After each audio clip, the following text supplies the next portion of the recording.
আসসালামু আলাইকুম ওয়া রাহমাতুল্লাহ। ইন্নাল হামদালিল্লাহ ওয়াসসালাতু ওয়াসসালামু আলা রাসূলিল্লাহ। আম্মা বা'দ।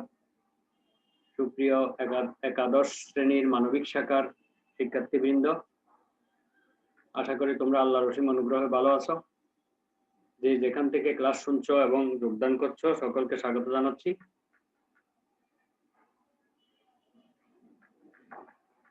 আজকে ইসলাম শিক্ষা প্রথম পত্রের প্রথম অধ্যায় থেকে আলোচনা হবে। প্রথম অধ্যায় হলো ইসলামী শিক্ষা ও সংস্কৃতি। এর পূর্বে আমরা 4টা পাঠ শেষ করেছি। আজকে পঞ্চম পাঠ থেকে শুরু হবে। 4টা পাঠে আমার মনে হয় 7টা ক্লাস হয়ে গেছে। সেই ক্লাসগুলো ইয়াতে আছে, আমাদের গ্রুপেও আছে, টিএনটি মহিলা কলেজ স্টুডেন্ট ফোরাম গ্রুপে আছে, অথবা আমার ইউটিউব চ্যানেলেও আছে। ওখানে ধারাবাহিকভাবে সব পাওয়া যাবে। তো আজকে পাঠ 5 শুরু হবে।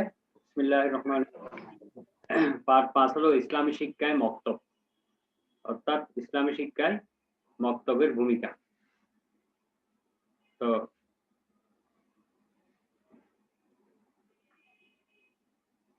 মক্তব হলো, এটা আরবি শব্দ, মিম কাফ তা বা মাকতাব, আরবি শব্দ। এর অর্থ হচ্ছে লেখার স্থান, কারণ আরবিতে কাতাবা মানে লেখা, লেখার স্থান।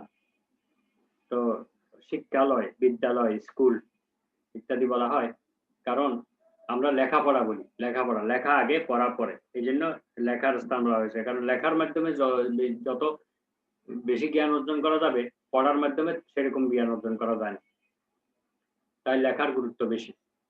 আল্লাহ তাআলা পবিত্র কোরআনে বলেছেন, আউযু বিল্লাহি মিনাশ শাইতানির রাজিম, আল্লামা বিল কলম, আল্লাযী আল্লামা বিল কলম, আল্লাহ কলম দ্বারা শিক্ষা দিয়েছেন। এবং সূরা কলম নামে পবিত্র কোরআনে একটা সূরাও আছে, সূরা আল কলম। কলম এটা আরবি শব্দ, বাংলাতে কিন্তু এর কোনো শব্দ নাই। তো এই আল্লাহ তাআলাও বলছেন কলম দিয়ে শিক্ষা দিয়েছেন। এই জন্য শিক্ষা কেন্দ্রকে মাকতাব বলা হয়, লেখার জায়গা বলা হয়। তো আমরা বেশি বেশি লিখবো, কলমের মাধ্যমে যত বেশি জ্ঞান অর্জন করতে পারবা, মুখ দিয়ে পড়ে ততটুকু অর্জন করা যাবে না। সুতরাং লিখতে হবে বেশি বেশি। তো পরিভাষায় মক্তব কাকে বলে যদি আমাদেরকে প্রশ্ন করা হয়, তাহলে আমরা উত্তর দিতে পারি এইভাবে: মুসলিম বালক বালিকাদের প্রাথমিক ইসলামী শিক্ষালয়কে মক্তব বলা হয়। অর্থাৎ প্রাথমিক শিক্ষা অর্জন করার জন্য যেখানে মুসলিম বালক বালিকারা যায়, তাকেই মক্তব বলা হয়। অন্য কথায় কোরআন শিক্ষার স্থানকে মক্তব বলা হয়। যেখানে কোরআন, হাদিস এবং ইসলামী শিক্ষা গ্রহণ করা হয়, তাকে মক্তব বলা হয়। এই ধরনের মক্তবের অস্তিত্ব এখন প্রায় বিলীন হওয়ার পথে। আমরা ছোট সময়ে দেখেছি প্রত্যেক মসজিদের পাশে একটা করে মক্তব ছিল। সেখানে সকালবেলা মুসলিম বালক বালিকারা গিয়ে সেখানে কোরআন শিখত, দোয়া দুরুদ, তারপরে হাদিস, অনেক কিছু তারা শিখতে পারত, যেগুলি তাদের জীবনে অনেক কাজে লাগতো।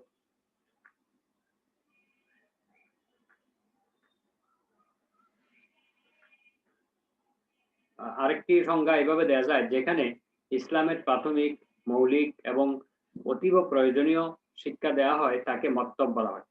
অর্থাৎ প্রাথমিক শিক্ষা, অর্থাৎ আলিফ বা থেকে শুরু করে কোরআন পাঠ কিভাবে করতে হয়, কোরআন পাঠ শিক্ষা, মৌলিক বিষয়গুলো, অর্থাৎ মুসলমানদের যে যে জিনিসগুলো জানা দরকার, যেটা না জানলে সে তার ইসলামকে রক্ষা করতে পারবে না, ইসলামকে পালন করতে পারবে না, এমন জিনিসকে মৌলিক জিনিস বলে। যেমন ফরজ, ওয়াজিব, সুন্নত, মুস্তাহাব, তারপরে হালাল, হারাম, বৈধ, অবৈধ, ন্যায়, অন্যায়, এগুলি সবগুলো ইসলামের আলোকে এখানে শিক্ষা দেওয়া হয়। তো স্যার, আসসালামু আলাইকুম। ওয়ালাইকুম সালাম। হ্যাঁ, শোনো, তো তোমাদের অডিওটা বন্ধ করে রাখো, কোনো প্রশ্ন করলে তখন এটা অন করে প্রশ্ন করবা।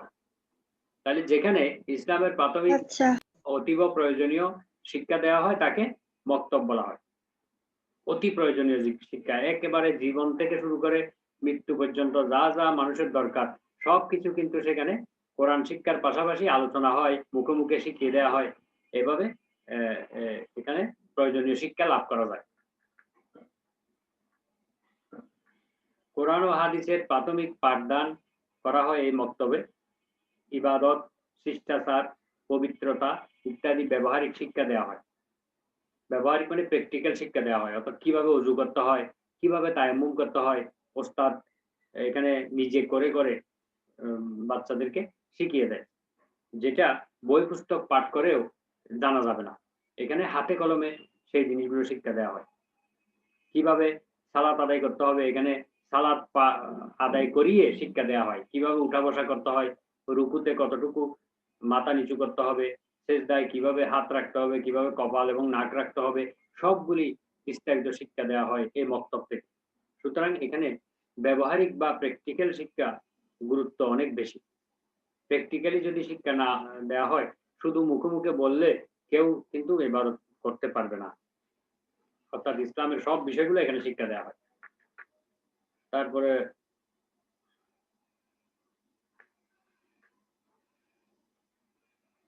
মুসলিম প্রত্যেকটি জনপদেই মক্তব গড়ে উঠেছে। আমরা হাজার বছরের ঐতিহ্য এটা মুসলিম মক্তব। প্রত্যেকটি মসজিদের পাশে অথবা প্রত্যেকটি গ্রামে, প্রত্যেকটি পাড়ায় মহল্লায়, কোনো ব্যক্তির বারান্দায় এভাবে মক্তব গড়ে উঠতে আমরা দেখি। এটা ইসলামী শিক্ষার একটা অপরিহার্য প্রতিষ্ঠান, একটা ঐতিহ্যবাহী প্রতিষ্ঠান। এটার জন্য কোনো বড় দালান কোঠার প্রয়োজন হয় না, কোনো বড় ধরনের আর্থিক বিনিয়োগের প্রয়োজন হয় না। যে কোনো ব্যক্তি তার বাড়ির বারান্দায়, উঠানে, গাছের নিচে অথবা যে কোনো একটি চালার নিচে এই মক্তবের ব্যবস্থা করতে পারে। শিশুরা এই মক্তবে যেতে পছন্দ করে। তারা দল বেঁধে মক্তবে যায়, সুর করে, কোরাস গেয়ে ইসলামের প্রয়োজনীয় বিষয়গুলো আয়ত্ত করে নেয়।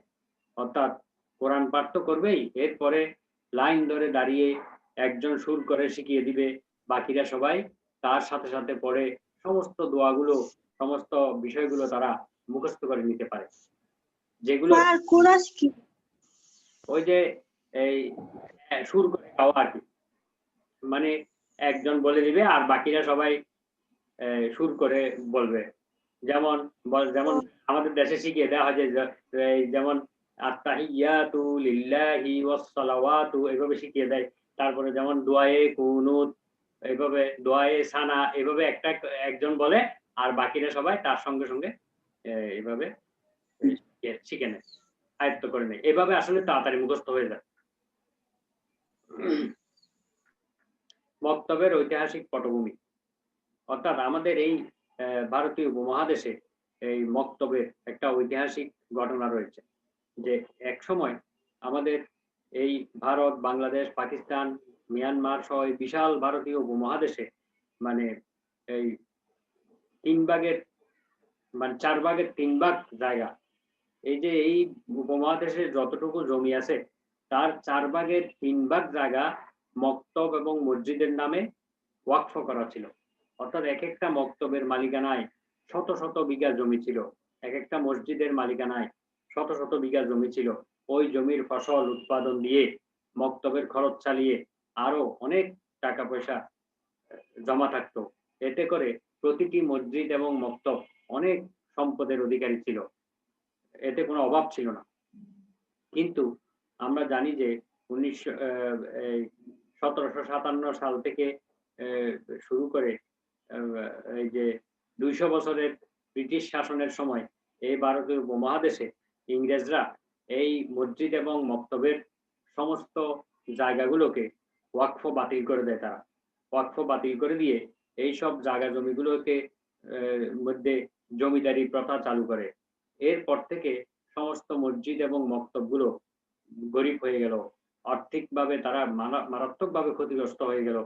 অর্থের অভাবে তখন এই মসজিদ এবং মক্তবগুলো ধ্বংসের প্রান্তে চলে গেল। তখন সাধারণ মানুষের দান, সাধারণ মানুষের সাদাকা এবং সাধারণ মানুষের অবদানে এখনো পর্যন্ত এই মক্তবগুলো টিকে আছে। তো সেই ব্রিটিশ শাসনের সময় এই মক্তবের জায়গা জমিগুলো হারিয়ে, মসজিদের জায়গা জমিগুলো হারিয়ে আজকে এই মসজিদগুলো, মক্তবগুলো আজকে অসহায় হয়ে গিয়েছে। তাই মানুষের কাছে হাত পাততে হয়, মানুষের সাহায্যের উপর নির্ভর করতে হয়। এইভাবে এই মক্তবকে তারা ধ্বংস করার চেষ্টা করেছিল, কিন্তু আল্লাহ রহিম রহমতে মানুষের অবদানে, মুসলমানদের অবদানে এই মক্তবগুলো এখনো টিকে আছে, এখনো সেই মক্তব শিক্ষা চালু আছে। আর্থিকভাবে সচ্ছল না হলেও কোন রকমে এগুলো টিকে আছে। এই হলো মক্তবের ঐতিহাসিক পটভূমি। তো আল্লাহর প্রতিনিধিত্ব করতে হলে সেই অনুযায়ী জ্ঞান অর্জন করে নিজেকে গড়ে তুলতে হবে। মুসলিম সমাজে মক্তব শিক্ষা হাজার হাজার বছরের ঐতিহ্য। এটি হাজার বছর ধরে এই ঐতিহ্য চালু আছে। কারণ আল্লাহর একজন প্রতিনিধি হতে গেলে, আল্লাহর খাঁটি বান্দা হতে গেলে আল্লাহর জ্ঞান অর্জন করতে হবে। আর সেই জ্ঞান অর্জন সূচনাটা হবে মক্তব থেকে। মক্তব শিক্ষা ছাড়া কেউ সঠিকভাবে জ্ঞান অর্জন করতে পারবে না। আজকের এই প্রজন্মের কাছে যদি আমরা জিজ্ঞেস করি, অধিকাংশ ছেলে মেয়েরা কোরআন পড়তে জানে না, ইসলামের কোনো বিধিবিধান, কোনো দোয়া দুরূদ জানে না। তা এর একমাত্র কারণ হলো মক্তব শিক্ষার অভাব।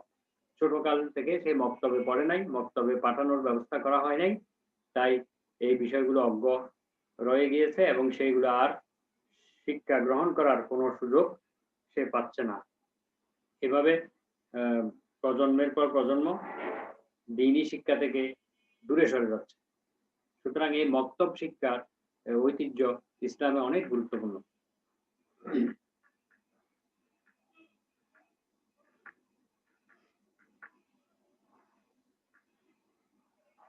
ইসলামের প্রথম যুগে যখন মহানবী সাল্লাল্লাহু আলাইহি ওয়াসাল্লাম ইসলামের দাওয়াত দিয়েছিলেন, তখন আরব দেশে মাত্র 17 জন লোক শিক্ষিত ছিল। ইসলামী শিক্ষায় নয়, এমনি তাদের বৈষয়িক শিক্ষায় স্বীকৃত ছিল। তো মদিনায় স্থাপিত ইতিহাসের প্রথম মক্তব মসজিদে নববীতে স্থাপিত হয়। মদিনার মধ্যে যে প্রথম ইসলামের প্রথম মক্তব যখন শুরু হয়, সেটা মসজিদে নববীতে স্থাপিত হয়, অর্থাৎ মহানবী সাল্লাল্লাহু আলাইহি ওয়াসাল্লামের মসজিদ। সেই মসজিদেই প্রথম মক্তব স্থাপিত হয়। সেখান থেকে সারা বিশ্বে মক্তব ব্যবস্থা ছড়িয়ে পড়ে। এটা ছিল মসজিদে নববী। তখনকার তো এরকম ছিল না, তখন খেজুর পাতার ছাউনি, মাটির দেওয়াল ছিল। আজকে সেই আধুনিক, অত্যাধুনিক বিশ্বের সেরা মসজিদে পরিণত হয়ে গিয়েছে।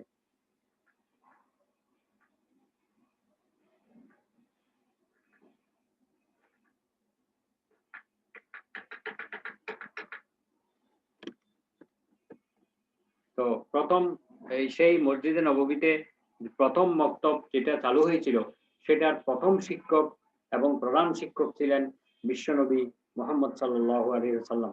আমাদের প্রিয় নবী, সর্বশেষ এবং সর্বশ্রেষ্ঠ নবী, তিনি ছিলেন এই মক্তবের প্রধান এবং প্রথম শিক্ষক। অন্যান্য শিক্ষকদের মধ্যে ছিলেন হযরতে আবু বকর, ওমর, ওসমান, আলী, আব্দুল্লাহ ইবনে উম্মে মাকতুম, আবু হুরায়রা, আবু যর গিফারি রাদিয়াল্লাহু তাআলা আনহুম প্রমুখ। ওনারাও শিক্ষক ছিলেন। ওনারা আগে শিখেছেন মহানবী সাল্লাল্লাহু আলাইহি ওয়াসাল্লামের কাছ থেকে, তারপর তারাও এই মক্তবে শিক্ষকতা করেছিলেন। পরবর্তীতে এই মক্তব একটি বিশ্ববিদ্যালয়ের রূপ ধারণ করে। পৃথিবীর বিভিন্ন প্রান্ত থেকে এখানে ছাত্ররা এসে জ্ঞান অর্জন করার জন্য পড়ে থাকতেন।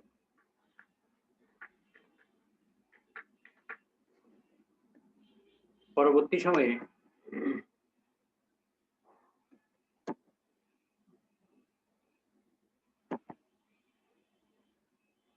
সময়ে এই ঐতিহ্য আরো সমৃদ্ধ হয়। মুসলিম বিশ্বের সর্বত্রই মসজিদের সাথেই পাঠাগার এবং গবেষণাগার গড়ে উঠেছিল। পরবর্তীতে যখন পৃথিবীর বিভিন্ন দেশে ইসলাম প্রচার হয়, তখন সেখানে মসজিদ নির্মাণ হয়। মসজিদের সাথেই একটা পাঠাগার, একটা মক্তব, একটা গবেষণাগার গড়ে উঠেছিল। সেখানে জ্ঞান বিজ্ঞানের বিভিন্ন দিক নিয়ে চর্চা হতো। মসজিদে আল্লাহর ইবাদত হতো, মক্তবে ইবাদতের পদ্ধতি শিক্ষা দেওয়া হতো। মক্তব থেকে শিখে তারপর মসজিদে প্রবেশ করতে হয়। কারণ মক্তব থেকে যদি ইবাদতের পদ্ধতি, নিয়ম কানুন না শিখে, তাহলে মসজিদে গিয়ে সে কিছুই করতে পারবে না। তাই ওই মক্তব থেকে ইবাদতের পদ্ধতি শিক্ষা দেওয়া হতো, বিভিন্ন জ্ঞান বিজ্ঞান নিয়ে গবেষণা করা হতো। তো আমরা মক্তব, ইসলামে মক্তব সম্পর্কে একটা ধারণা পেলাম। তো আমরা আরেকটি পাঠ কি গ্রহণ করতে পারবো? জি স্যার। তাহলে একটা পাঠ আমরা সংক্ষেপে বলে ফেলি, সেটা হলো পাঠ 6, মক্তবের কার্যাবলী ও প্রয়োজনীয়তা। অর্থাৎ মক্তবের মধ্যে কি কি কাজ করা হয় এবং এটার কি প্রয়োজন রয়েছে ইসলামে। তো আমরা মক্তবের প্রথম কাজ হলো শিশু শিক্ষার প্রাথমিক ভিত্তি, অর্থাৎ একজন মুসলিম শিশুকে শিক্ষা দেওয়ার জন্য প্রাথমিক ভিত্তি হলো মক্তব। এটি মুসলিমদের জন্য হাজার বছরের ঐতিহ্যবাহী একটি ব্যবস্থা। শতাব্দীর পর শতাব্দী ধরে গড়ে ওঠা এই ঐতিহ্যবাহী শিক্ষা প্রতিষ্ঠান, শিক্ষার এই ধারা আমাদের জাতির জন্য খুবই প্রয়োজন। আমাদের দেশের প্রতি গ্রামে মহল্লায় স্কুল নেই, কিন্তু পিতার কোলে বসে ভাইয়ের হাত ধরে সেই মক্তবে যেতে অভ্যস্ত, মসজিদে যেতে অভ্যস্ত। স্বাভাবিক কারণেই শিশুরা দূরের কোনো স্কুলে যেতে চায় না। তাই শিশুরা ইমাম, মুয়াজ্জিন এদেরকে, আলেমদেরকে আপনজন হিসেবে মনে করে। সালামের মাধ্যমে শিশুর সঙ্গে ইমামের পরিচয় হয়। ভূমিষ্ঠ হওয়ার পর সে আজান একামত শিশু শোনে, তাও ইমামের কণ্ঠ থেকে ভেসে আসে। কাজেই মসজিদ কেন্দ্রিক মক্তব ব্যবস্থা শিশুর জন্য অত্যন্ত স্বাভাবিক এবং উপযুক্ত স্থান।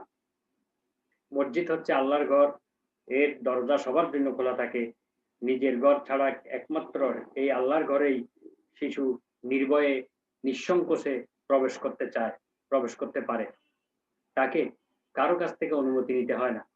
এই ঘরে প্রবেশ করলে কেউ বিরক্ত হয় না, বরং সবাই খুশি হয়। কিন্তু স্কুল গৃহে অবাধে প্রবেশ করা যায় না, অনুমতি নিতে হয়। মসজিদ হচ্ছে সবার ঘর। সকাল, দুপুর, সন্ধ্যা, ভোর, রাত, যে কোনো সময় যে কোনো ব্যক্তি মসজিদে প্রবেশ করতে পারে। তাই মসজিদ কেন্দ্রিক গড়ে ওঠা মক্তবকে শিশুরা আপন করে নেয়। এই জন্য এটা শিশু শিক্ষার প্রাথমিক ভিত্তি।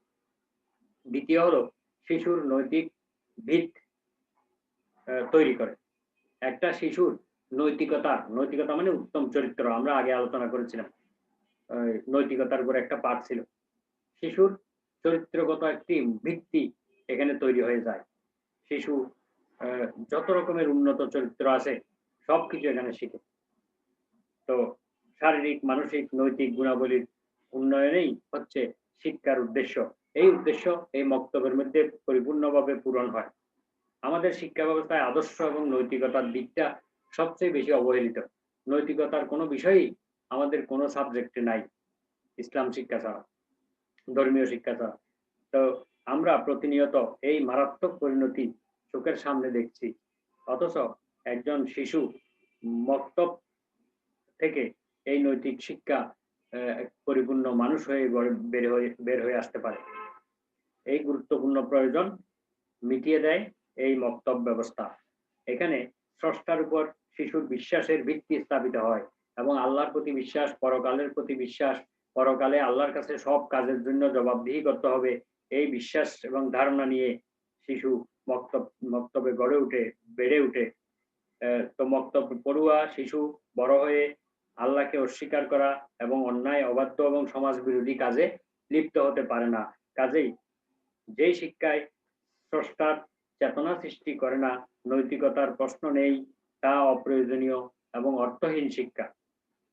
যেই শিক্ষায় আল্লাহর কাছে জবাবদিহি করতে হবে এই ধারণা দেওয়া হয় না, সেই শিক্ষা কোনো শিক্ষাই নয়। এই জন্যই শিক্ষায় এগুলো না থাকার কারণে আজকের সমাজ ব্যবস্থা এরকম খারাপের দিকে চলে যাচ্ছে। মানুষের মধ্যে নৈতিকতা নেই, সৎ চরিত্র নেই, সব অন্যায় এবং অবিচারে ভরে যাচ্ছে। তো এই মক্তব শিক্ষায় একমাত্র জাতিকে এই অবক্ষয়ের হাত থেকে রক্ষা করে আদর্শবাদী মানুষ হিসেবে গড়ে তুলতে পারে। তারপরে হলো আপনার কোরআন ও হাদিস শিক্ষার ক্ষেত্রে মক্তবে শিশুরা কোরআন এবং হাদিস থেকে প্রাথমিক শিক্ষা লাভ করতে পারে। তারা অনেক হাদিস জেনে ফেলে, কোরআনের অনেক আয়াতের অর্থ জেনে ফেলে মুখে মুখে শুনতে শুনতে। তো এই জন্য কোরআন ও হাদিসের জ্ঞান অর্জন করা প্রত্যেকের উপর ফরজ। শিশুরা এই জ্ঞান মক্তবের মাধ্যমে পেয়ে থাকে। কোরআনের বিশুদ্ধ পাঠ শিক্ষাকরণের ক্ষেত্রে মক্তবের অবদান খুবই প্রশংসনীয়। পবিত্র হাদিসের মধ্যে বলা হয়েছে, খাইরুকুম মান তাআল্লামাল কুরআনা ওয়া আল্লামাহু, তোমাদের মধ্যে সেই ব্যক্তি উত্তম যে কোরআন শিখে এবং অপরকে শিক্ষা দেয়। সুতরাং যারা কোরআন শিক্ষার জন্য মক্তবে যায় এবং যারা শিক্ষা দেয় সবাই আল্লাহর কাছে উত্তম ব্যক্তি। আর পবিত্র কোরআনের প্রতি হরফে 10টি করে নেকি পাওয়া যায় এবং এটি হাদিসে উল্লেখ রয়েছে। সুতরাং এই মক্তব থেকে শিশু পাক পবিত্র থাকা শিখে, যেমন ওযু করে পবিত্র হওয়া ছাড়া কোরআন পড়া যায় না, কোরআন ছোঁয়া যায় না এবং সালাত আদায় করা যায় না। এখান থেকে শিশু পবিত্রতা অর্জন শিখে। এই কিতাবের সবকিছু অকাট্য সত্য, মানব জাতির হেদায়েতের উৎস। আল কোরআনেই মানুষের জীবনের দুনিয়া ও আখিরাতের সবকিছুর সমস্যার সমাধান নিহিত রয়েছে। জন্ম থেকে মৃত্যু পর্যন্ত একজন মানুষের যা করণীয় সবকিছু কোরআন মজিদে আছে। এগুলো শিশুরা জানতে পারে। তারপরে হচ্ছে যে হাদিসটা বলেছিলাম, খায়রুকুম মান তাআল্লামাল কুরআন ওয়া আল্লামাহু, তোমাদের মধ্যে সেই ব্যক্তি উত্তম যে নিজে কোরআন শিখে এবং অপরকে শিক্ষা দেয়। মহানবী সাল্লাল্লাহু আলাইহি ওয়াসাল্লাম আরো বলেছেন, আফদালুল ইবাদাতি তিলাওয়াতুল কুরআন, কোরআন তেলাওয়াত হচ্ছে সর্বোত্তম ইবাদত। অর্থাৎ নফল ইবাদতের মধ্যে সবচেয়ে উত্তম ইবাদত হলো কোরআন তেলাওয়াত করা। তারপরে ঈমান আকীদা সম্পর্কিত শিক্ষাদান। একজন শিশুকে মক্তবে আল্লাহর প্রতি বিশ্বাস, পরকালের প্রতি বিশ্বাস, ফেরেশতাদের প্রতি, আখিরাতের প্রতি এবং তকদিরের ভালো মন্দের প্রতি এবং মৃত্যুর পরে পুনরায় জীবিত হওয়ার প্রতি এই ঈমানের মৌলিক বিষয়গুলো শিক্ষা দেওয়া হয়। সেখান থেকে শিশু একজন ঈমানদার হিসেবে বেরিয়ে আসে এবং পরবর্তী জীবনে এই বিশ্বাসের ভিত্তিতে সেই জীবন পরিচালনা করে এবং সেই চিরস্থায়ী সুখের স্থান জান্নাতে যাওয়ার কামনা করে এবং জাহান্নাম থেকে, দুঃখময় স্থান জাহান্নাম থেকে রক্ষা পাওয়ার জন্য সেই জীবনে সেই কাজগুলো করে। সেই কাজগুলো করে না যেগুলো মানুষকে জাহান্নামে নিয়ে যায়, সেগুলো থেকে সে বেঁচে থাকে এবং জান্নাতে যাওয়ার কাজগুলো করে। এবং সেই মক্তবে বিভিন্ন নবী রাসূলদের ঘটনাবলী, সাহাবাদের ইতিহাস এবং বিভিন্ন আল্লাহর প্রিয় বান্দাদের ইতিহাস থেকে তারা আরো বেশি করে নৈতিকতা শিখে এবং তাদের ঈমানকে, আকীদাকে, বিশ্বাসকে পাকাপোক্ত করে বের হয়, যা কখনো সে ভুলে যায় না।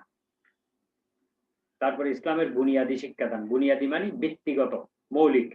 ইসলামের মৌলিক শিক্ষাগুলো তারা এখানে পেয়ে থাকে, যেমন কালেমা, সালাত, সাওম, হজ, যাকাত ইত্যাদি আদায় করার পদ্ধতি, নিয়ম কানুন, মাসলা মাসাইল সবকিছু শিখে এবং সেখান থেকে তারা ইসলামের বিভিন্ন আহকাম, আরকান, ওয়াজিব, সুন্নত, ফরজ, মুস্তাহাব,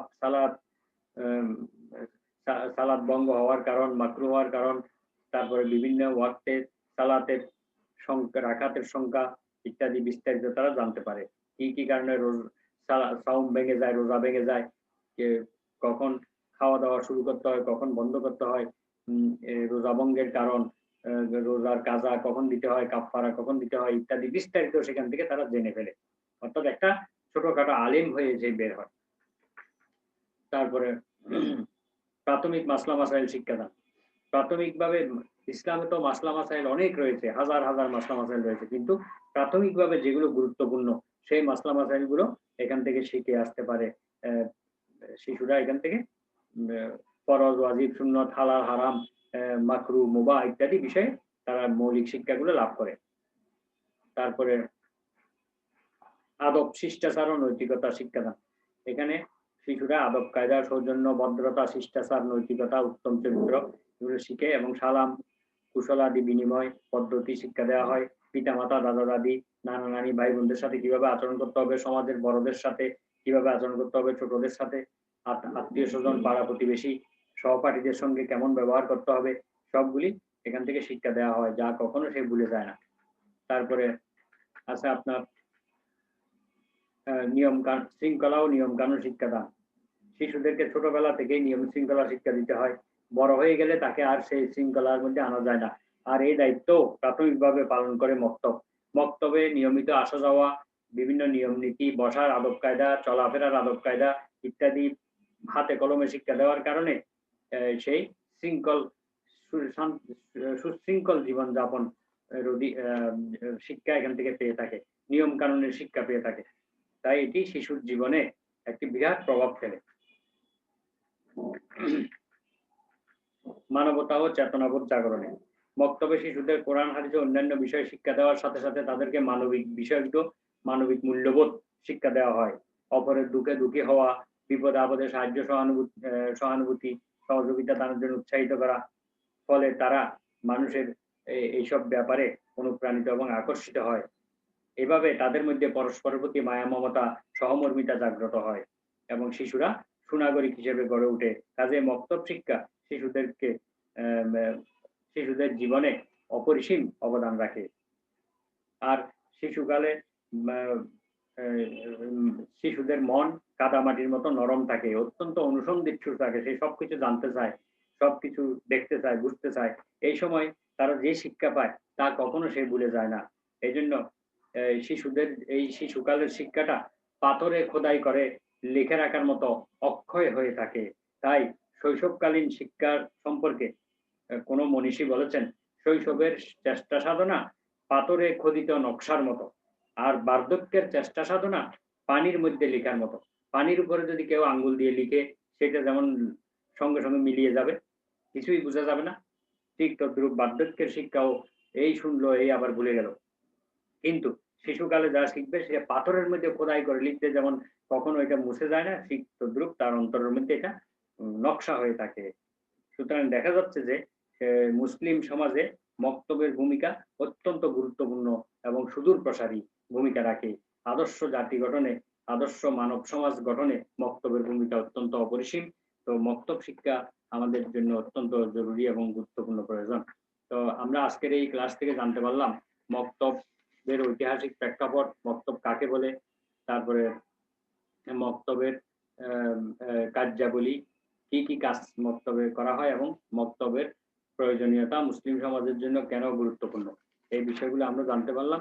তো আমরা আজকের ক্লাস এখানে শেষ করলাম। সকলকে ধন্যবাদ। আপনাকে আল্লাহুম্মা ওয়া বিহামদিকা আশহাদু আল্লা ইলাহা ইল্লা আনতা আস্তাগফিরুকা ওয়া আতুবু ইলাইক। আসসালামু আলাইকুম ওয়া রাহমাতুল্লাহি ওয়া বারাকাতুহু। ওয়ালাইকুম আসসালাম। আসসালামু আলাইকুম। ওয়া আলাইকুম আসসালাম।